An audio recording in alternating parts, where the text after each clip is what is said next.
All right, we got Rushil. Hello, good evening. How are you?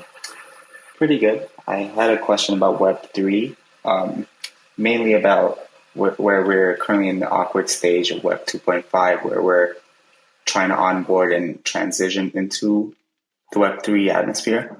I was just kind of thinking to get your thoughts on where you see the space heading. Yeah, would you mind muting just so we don't get that feedback issue we always seem to get? Thank you. Web3 is kind of a catch-all term for things having to do with decentralization and tokens and crypto and NFTs and so on.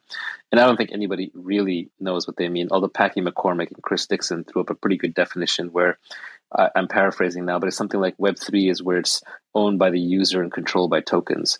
Or as I used to say in my old speak, when I used to talk about blockchains replacing networks with markets, that these are systems and protocols and companies that are actually run by markets underneath.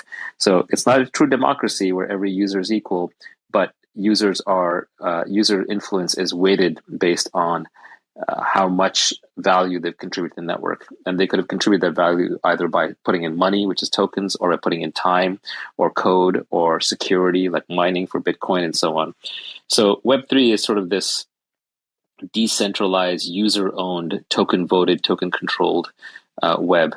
And I don't think it's necessarily going to replace everything in Web 2 wholesale. Like, is it going to just replace Twitter and Uber and Amazon and Facebook? That's too simplistic of an extrapolation. That's just not how the internet tends to work.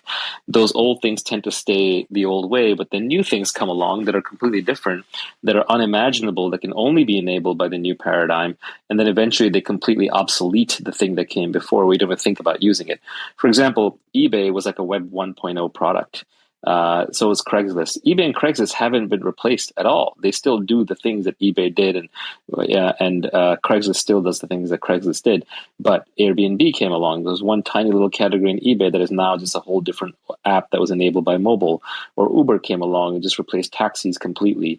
Or Facebook came along and social networking was unimaginable. It replaced bulletin boards, but bulletin boards still continue to exist. It's just Facebook took over all the mind share.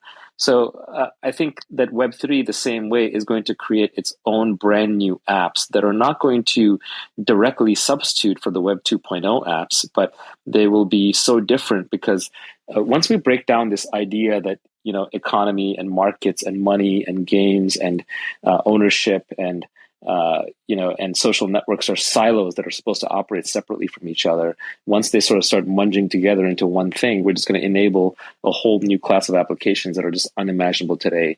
And those will take our mind share and our time and our money to such a level that the old apps will still continue to exist, but they're just going to be much smaller in scope, and they're just going to capture much less of our attention.